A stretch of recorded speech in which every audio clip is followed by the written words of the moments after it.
one time. You make me happy.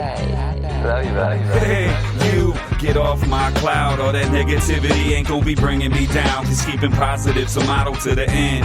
Hand out the window on the highway, riding the wind. Yep. Got scrappy in that old Kentucky playpen. When looking back now, I'm left wondering where them days went. Away went for sure, yeah, they spin.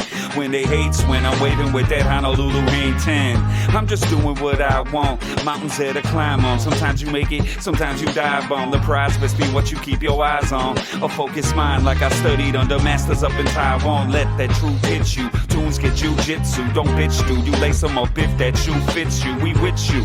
Man, sometimes you gotta fix you. But no excuses, no din-dos. Man, just lay back and turn it up. Ray, word 'em up. Working on his farmer's tan underneath the burning sun. We gonna ride this cover wagon till its last wheel. Gotta love it when the music sounds just like the grass feels. Hey, you get off my cloud. All that negativity ain't gonna be bringing me down. Just keeping positive's a motto to the end. Hand out the window on the highway, riding the wind. Hey, you get off my cloud. All that negativity ain't gonna be bringing me down. Just keeping positive's a motto to the end. Hand out the window on the highway, riding the wind. Hey yo, Ray. Hey yo, Ray. Hey yo, Ray. Hey yo, Ray. Hey yo, Ray. Hey yo, Frog Ray. going on right here. Little Joe Frog. Hello, everybody. How's everybody doing today? How's everybody doing today? Day 14. How we doing, people? How are you doing? Checking in with you on this Thursday. Hope you're having a fantastic day. I was already out there this morning painting. The sun is back out, bro. We got the sunshine out. We got the clear blue skies. It's fantastic. Fantastic. Now, tomorrow I'm excited because I'm going to talk to Neil Whitehead. He's the guy who wrote this book, Line and Wash, Urban Landscape Painting with watercolor, pen, and ink. Okay? So we're going to have a chat with him tomorrow. It's going to be live. It's going to be around 11 Pacific Standard Time. So that's 11 my time, 11, 12, 1, 2 o'clock Eastern Time. And he's all the way over there in England. So I don't know what time it is. I think it's going to be 7 or 8 his time in the evening. So we're going to have a good talk and we're going to have a little chit chat about that. So I'm really pumped about that, okay? Now, yesterday we had a really fun conversation with the Bruvs Unite. So if you haven't watched that, go watch that. It was a lot of fun. We're going to do the same thing on Saturday again with the next live that we're doing. And then I got a whole new thing thought up for Sunday Fun Day. So I'm really pumped about that. You know, I keep trying to adjust all this stuff around, keep having a good time, keep the variety. You know what I said? The variety is what is like life. You know, you do the same thing forever, you get burnt out, it becomes boring, you don't want to watch anymore, I don't want to do it anymore, and then you're like, what the hell are we doing, people? You know? So we'll go ahead and add a little bit of variety to it and have some fun. So that's why I like doing those lives, and that's why I like having the guys on, you know, they come in and they offer a little bit of different faceted life. You know, when you get out and about, maybe you get the same coffee every day, but then maybe one day you go ahead and get yourself a little frog, you know, and a little tie, a little top hat. I'm just saying. You know what I'm saying, people? I'm just saying. Okay, so we got that out of the way. We got the Neil Whitehead on Friday. Well, I don't know why I'm coughing. But it is a nice day. How are you doing today? Check in with yourself. See how you are. Are you excited? Are you stoked? What are you excited? What are you stoked for? Check your pulse. You might be just like a little bit of medium excited. So think about something that's going to make you real excited. Think about something you could do this weekend, you know, to cut loose. Maybe you get a big-ass donut or a hoagie sandwich of french fries with a big Coke. Boy, that sounds good, don't it? Or maybe you're going to go surfing or kayaking. Or maybe you're like CK, you're going to go out there and take some beautiful pictures. Or you're like James and you're going to go out there and you're going to hit on some women. Or you're like John and you're out there in Miami and you're going to remix yourself something. Maybe you're like Professor Grass, you're going to grow some grass, you know. But whatever it is, get excited about it, you know. Get pumped about it. Become the adventurer in your own world. That's what we're trying to stress here.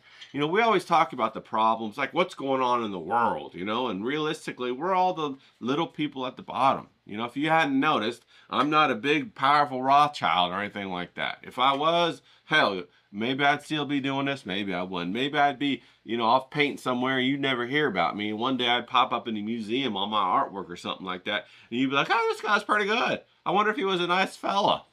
But now I'm doing all these videos, and so you'd be like, oh yeah, he's an all right kind of guy. Maybe he said a really spicy cartoon, and I did. Last night, boy, I made a spicy cartoon. Bam, there it is right there. You know, a little spicy cartoon, okay?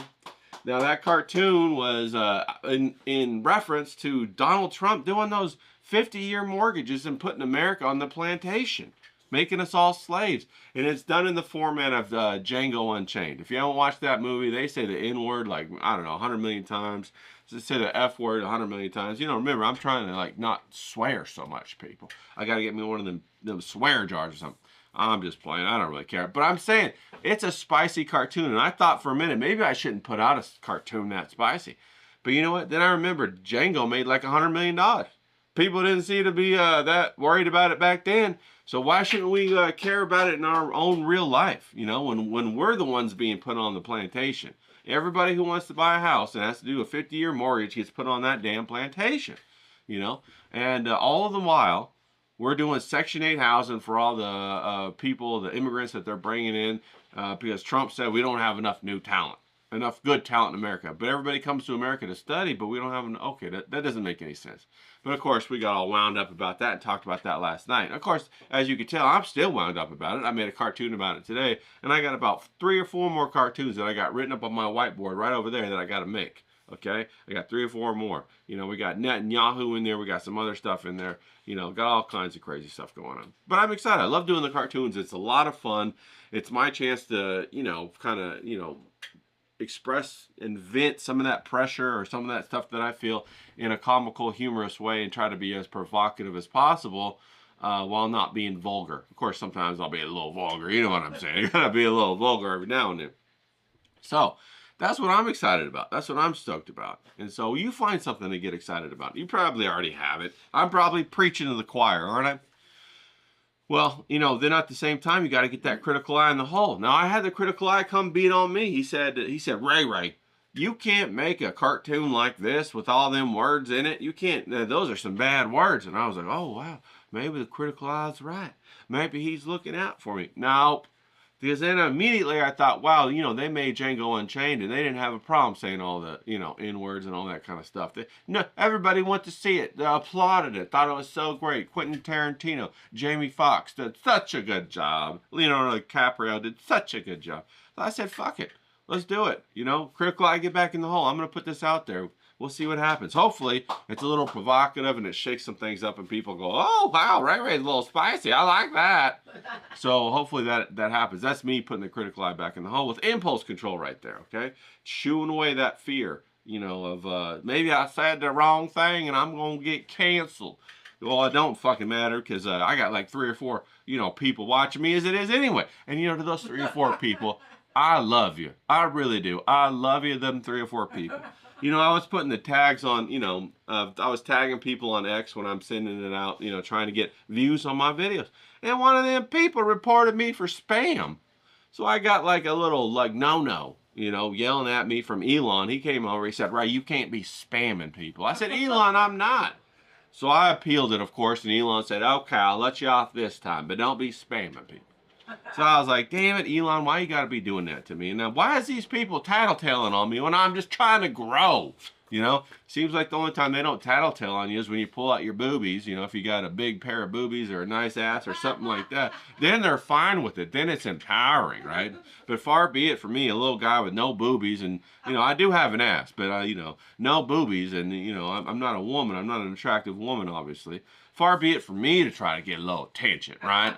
I need to sit down and shut up and give my attention to the ones with the boobies, you know, the booby attention, you know.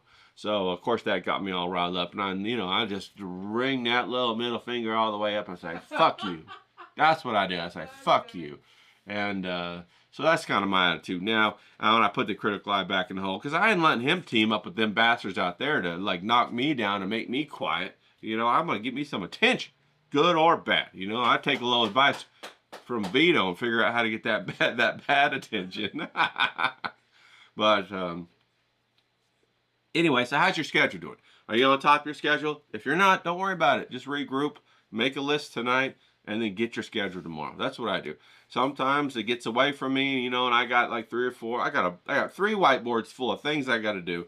And sometimes they get away from me, and you know, then I'm like, oh shit, I got to get this together, got to get that together, I got to scan this, I got to finish those treatments, I got to get all of these drawings done for these people, I got to do this for those people, I still got to do my videos every day for me, or else where am I going to be? You know what I'm saying? I'm doing all this stuff for everybody else, and I'm like, okay, I did it. Where's all the reciprocation? Oh, it's gone. Oh, okay, I'll just sit here then. I'll wait for somebody to come save me. Oh, nobody's coming to save me. Oh, I guess I better get up and start walking then. So, you know, you got to keep doing it. You got to keep pulling for yourself, you know. So work that into your schedule too. Make sure you are looking out for yourself. Once you get a little momentum and, you know, you get a little bit of this and that and you got a little panache, then everybody else wants to come jump on your bandwagon and help push you along. But they ain't going to do it until you're successful. Everybody wants to already be with the winner. They don't want to make the winner. They want to already be with the winner. You know, it's just like how women are. And speaking of that, on Saturday, we're going to talk about that. We're going to talk about, I just been dumped. Now what? That's what we're going to talk about on Saturday, people. So come by. That'll be fucking lively. I'm going to try to get a couple new people on there and see if any of them have been dumped really bad or are currently being dumped really bad or have been done dirty really bad. We're going to talk about that. We'll see about that. And then how do you recover from it? You know, how the hell do you recover from it? You know, because it's like a piece of your heart just been taken out, stomped on, thrown in the trash, and the trash man took it away, and you're like, I need that. I guess not. You know, and you left with the hole. How do you feel that hole in your heart? You know, how do you replace that? How do you change your viewpoint, your point of view? How do you change your perspective? You know. And for men, it really is a good thing for men. Honestly, it's a great thing for men because it helps you focus on your purpose. Men need to be focused on the purpose. As soon as you make your woman your purpose, you done fucked up. You done fucked up because now, what are that polarizing attraction? It's gone. It's gone. Women spend the whole time trying to get the guy to, you know, fall for them, betray their purpose for the woman. But as soon as the man does, the woman loses attraction. So us men, we got to know that. We got to say, yeah, she's always going to try to do that, but that's what women do. That's how they're attracted to us. But we can't listen to them. I got to say, I know, honey, but you're a dumbass. I love you. I love you, but you're a dumbass. You don't know what you're talking about. You don't know what you're talking about. I love you, though. I'm going to go do my thing that I'm going to keep doing. And that's what we have to do as men. You know what I'm saying? And then at the end of the day, you come home. She's like, oh, you were right. You were right. Oh, I got you a pizza. I got you some beer. You know, and that's how it goes, you know. And if you're not in a relationship like that right now, you're vulnerable to having her bounce on you for a man that is like that. Okay? Because that's what it's all about. James said it the other day. It's all about that bravado. That's what it's about. A woman wants to be around a man, attracted to a man that she looks up to and admires, and, you know, he catches her in her orbit. As a man, if you're orbiting a woman, bro, you are fucked. Bar none, period. You're fucked. It's over with. She's just waiting for somebody else to come along. As soon as that somebody else comes along, she's going to be like, you know what? You're the motherfucking villain in all this. You're evil, evil, evil, evil. You're the bad guy. You were controlling. You were abusive. You gave me all your money, but it should have been more. You gave me all your time, but you should have spent more time on me. You should be famous. You should be more famous so that I can go to better places. But for shame on you. That's the way it is. That's the way it is. And as men, that's the bitter pill we got to swallow. Now, I hear all these red pill people talking about all that shit, but they don't talk about that. They don't talk about that men have to take and understand a couple things about the nature of women and then be happy with it, okay? You still got to love women, you know?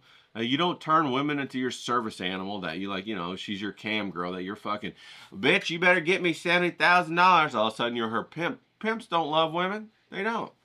You got to love women. You got to take care of them like, you know, don't tell the women this, but take care of them like they're your favorite barn animal. You know what I mean? You got to change the straw in their bedding when it gets all damp and wet, and they don't want you to. Get out of my stall. Get out of my stall. They're like a little pony. Get out of my stall. You got to say, oh, you go over there, little pony. I'm going to clean this out. And you put the new straw, new bedding, all that. It's all nice and dry now. And they come on, oh, this is nice.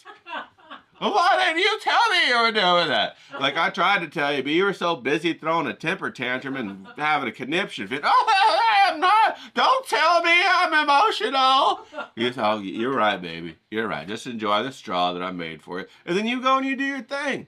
You pop a couple brews with the guys and you come home and I left my straw. I don't know what I was thinking. I would have never changed it. I would have laid in the damp wet straw, but you love me so much. You're like, oh my God. Yeah, I do, baby. Just go lay your straw. I want you to come lay in the straw next to me. I want to feel the beat of your heart. Oh my God. Can I watch Sports Center while we do it? Can I watch the TV?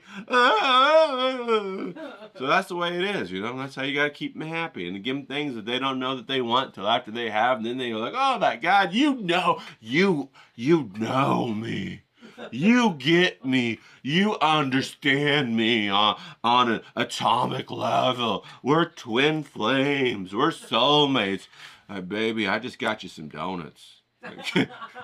I thought I wanted one. I'd get you one too. I like the little glazed donuts with the sprinkles. My mama was wrong about you.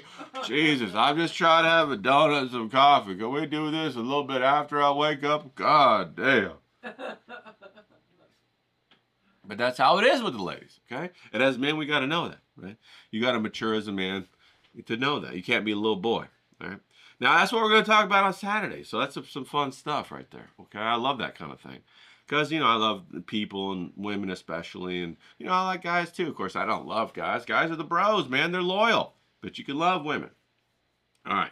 Now, what was I talking about? All right. Hey, so now I went out this morning. And I got my little painting gear on. And I went by the golf course. Now, of course, you might be thinking the golf course is kind of like maybe the golf course where you're at. But I live in a golf course area where there's a desert. So everywhere around the golf course is a damn desert. You're going to see it in the video. And we got Joshua trees everywhere and all that good stuff. And I'll tell you, I did see the bush kitty. That's what we named him. We named the kitty the bush kitty. And he came out and he was all following me around. I was going to try to get him on camera. But every time I tried to get him on camera, he was out chasing something else. I don't know what the hell he was doing. So I got a little magic trick. I started getting some of them fried chicken bones. And I put them in a little baggie. So now every time I see the bush kitty, I throw him a little chicken bone. Now he's my bro. So hopefully we'll see that little bush kitty on some more videos. And I might even get him one of them little painter hats, you know what I mean? Little French painter hats, little bow tie or a little tie. We got to have him looking dapper. I don't want Asian O having the best style in the group. We got to have the little bush kitty have a little bit of that style. You know what I'm saying? So check out that video and let me know what you think. We'll talk about it afterwards, okay? So let's get after that. Boys and girls, I want you to join us in welcoming the world's greatest DJ. His name is Till Mix. Ooh yeah, we partying with ghosts. They're the sexiest. Ooh yeah, partying with ghosts. Till Mix. Ooh yeah, we partying with ghosts. They're the sexiest. Ooh yeah, we partying with ghosts. Till Mix.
about that. How about out there in the old desert, right? You see those Joshua trees, and you got that little golf course peeking through, and bro, it's just so much fun. And you know, it smells so great out there. It smells like summertime most of the year round, and then you know, when fall and winter hits, it takes on a little bit of different smell, but then it heats right back up, and it's that hot dirt smell. I don't know if you guys have ever experienced that, like when you go out to camp or something like that, and it's just that really dry dirt summer smell. You know, you can kind of smell the straw and all that. It smells great, and I absolutely love it.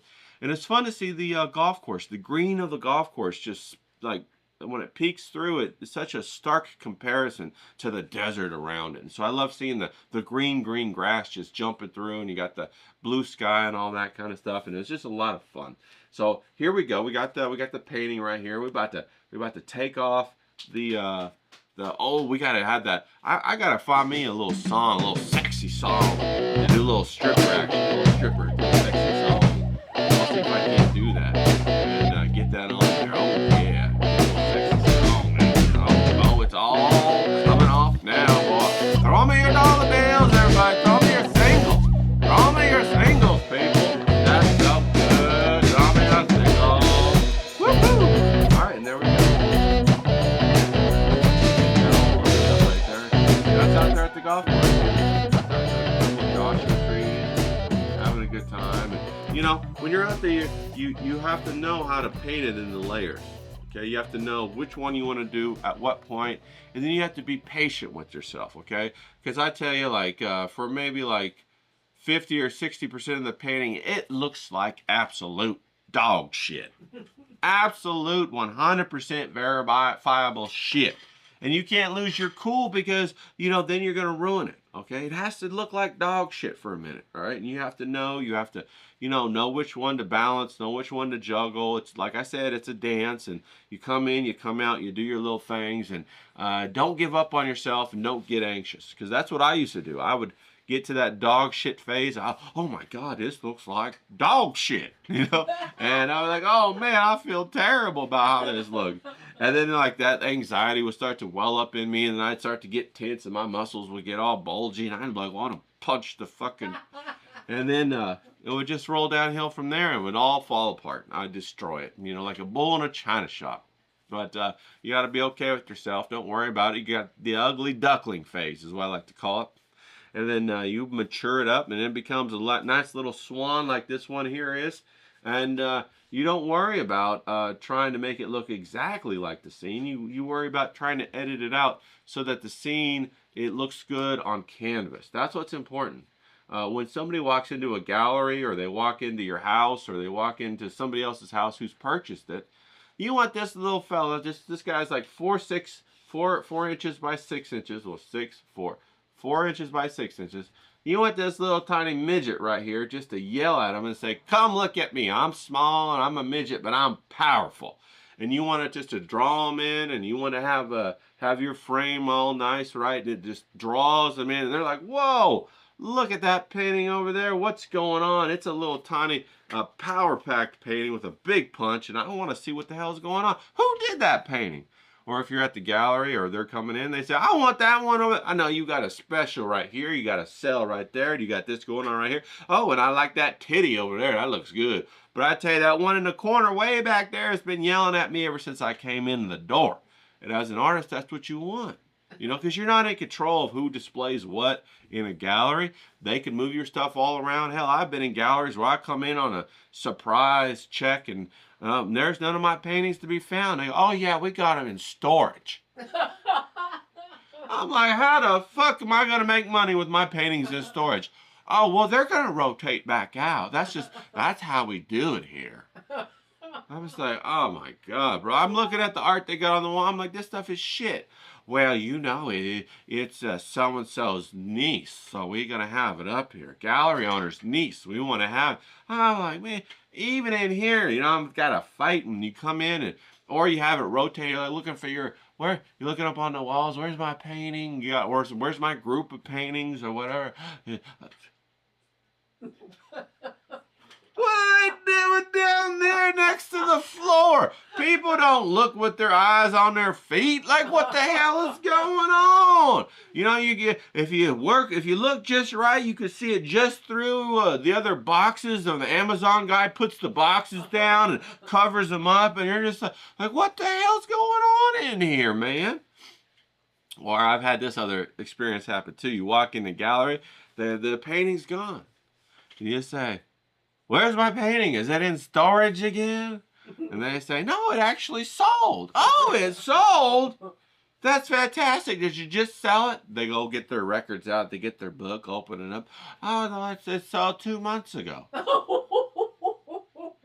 Great, where's the fuck is my money? Where's my money? Oh, yeah, no, we're getting that check out. It's quarterly. It's quarterly. Well, we never said that. Oh, no, it's going right out of the... I'll tell you what, I'm going to leave a message for our accountant and have them issue that check just special for you. You're like, son of a bitch, I know you're lying. I know you forgot or thought you could, like, whatever, and I know all this is bullshit. You're trying to cover your ass because I got you now. And you're going to call your accountant to issue me a special check. A special one. Like, bro... But this is the kind of stuff you got to fight in. So what do you got to do? Yeah, well, you know, I don't know nobody, right? I'm not the gallery owner's niece or anything like that. I don't have them special titties. You know what I'm saying? I don't got the double D's, the nips shooting through that everybody's like, oh my God, your art is so beautiful, but could you stand in front of it? I want to take the picture. Have you noticed a lot of those female artists, you know, they're always taking a picture with their art. It's like this, right? So they got their artwork right there. You know, this is how I do it, right? I'm like, bam, there's my artwork, motherfucker. Right? This is how they do it.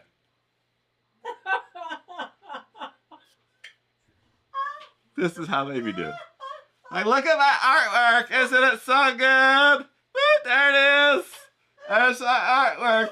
Or they do this stuff where they're like, they got their bed. Like, look at my artwork. I painted it with my nipple. It's my nipple artwork right there. Nipple. It's like the Big Lebowski. You know what I'm saying? Basically, you're selling sex, and like all the guys coming in like, oh yeah, I like the nipple one. The nipple one. So they buy that shit, right? And they go home, they put it on their wall, and their girlfriend, their wife, or their guys come in there like, what the fuck is this shit? And then the guy says, you just don't get it. You don't get her. You don't understand great art. She's got great tits. You know, that's the way it is. You know, so if you don't have that, you got to make a banger piece of artwork that yells, hey guys, I'm over here. And then every once in a while, you got to get really spicy and shake things up with a couple of N-bombs. You know what I'm saying? So people are like, oh, this guy, he is a provocative little fella. And, you know, nobody wants their artist to be normal anyway. I mean, I already look too normal to be an artist, right? They want their artist to be like, oh, that Salvador Dali guy, he just looks so peculiar, but he is an artist. We must have him to our little charcuterie board Saturday brunch with all of the other crazy nut jobs that we know, and we're gonna brag, and I'm gonna tell you how great he is. You know what I'm saying? And everybody shows up, and he's got the crazy ass outfit on. Oh, I could tell he's an artist right away. He's a genius. He's a genius. No, he ain't no genius. He's just rolling around with cocaine in his pocket and a little bit of beeswax on his mustache, trying to put on a persona that he was a first influencer before there was influencers. And he didn't have the tits either, so he had to grow a fucking mustache to get noticed. So that's what we're dealing with here, people. But just to wind it down, that's what I did today. Painted a fun video. I want you to go out there. I hope you had a good laugh today. Come by on the live. Jump in the chat. I'll probably set it up. Somebody was trying to donate to me the other day, and they said, oh, Ray, what the hell? You don't got nothing to donate with. And I said to myself, well, you want to give me money? All right. Well, hot damn. I didn't think this was going to happen. I didn't know what to do. I just about creamed my pants, and I was like, oh, shit. I don't know what to do. So I'm going to set up that Ko-Fi. So whoever that person was, God bless you. God bless you. Go ahead, throw me some money so I can buy more of this and more of that. And you know, I send most of my artwork away. I've been doing that. And everybody goes, oh, wow, that's fantastic. You know, and then it's funny because other people, they come in, I want to commission you to do something, Ray. I'm like, oh, fantastic. What can I do for you? Well, Ray, it depends on what the pricing is. Okay. And I turn and I say, well, it's not free. Oh, hold up, Ray Ray. I'm going to have to save up my money if it's not free. I'll get back to you. I'm like, what the fuck is going on here, people? So anyway, so get out there, have a good time, kick some ass, and have a great Thursday. Get the Froggo out there!